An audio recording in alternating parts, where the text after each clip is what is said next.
That was the resounding message to Governor Christie today as thousands of students across New Jersey staged walkouts to protest deep state aid cuts to schools. It was an organized demonstration that saw students march from classrooms into the streets. Education funding, teacher layoffs, and pay freezes have been at the center of a clash between the Christie administration and the state's largest teachers union.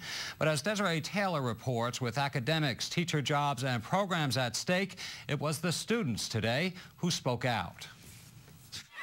From Voorhees in Camden County to Glen Gardner in Hunterdon County, students staged rallies around the state to voice their concerns over more than $800 million in proposed state aid cuts to public education. Even the organizer of the protest was surprised by this turnout. She says her call to action came from a social networking site called Facebook. I created the Facebook page that that was like the statewide one, and encouraged students within their own schools and in their own districts to organize amongst each other for what worked best for each district.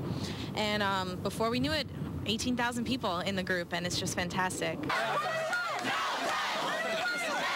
In Montclair, chanting, car horns, and music filled the air. Hundreds of students gathered outside of the high school to express their outrage over state cuts totaling $7 million. As a result, reductions in staff and programs may be needed.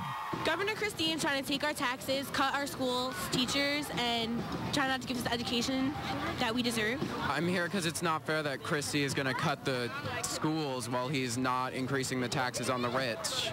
It's unfair. It's discrimination against lower incomes. If you can, return to your class. The mayor of Montclair urged students to go back to class, but he too acknowledged the cuts will have an impact on the quality of education. They should fight for funding. We lost $7.1 million in Montclair, and we need more funding to be able to have our system operate at a real peak level. In Newark, about 1,000 students gathered outside of the Robert Treat Hotel. The street was blocked off to traffic. Eventually, the crowd was pushed back away from the hotel. This arts high school student explained how the proposed cuts may hurt public education in Newark. Teachers are being laid off. The lunches, we're going to have to pay for lunches. We're not going to have after-school programs. We're not going to have sports.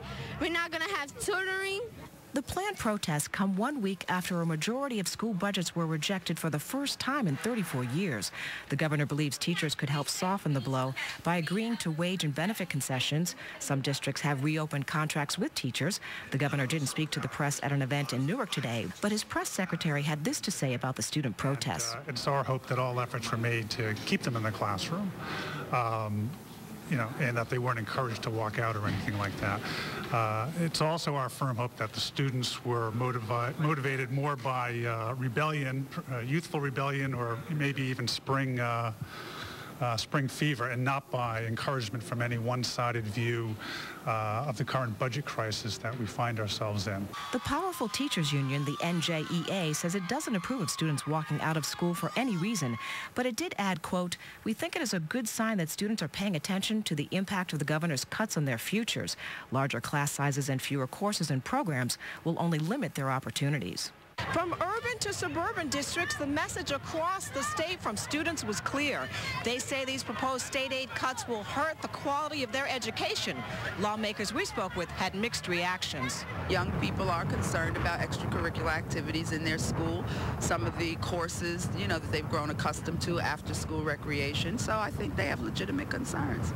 Desiree Taylor, NJN News.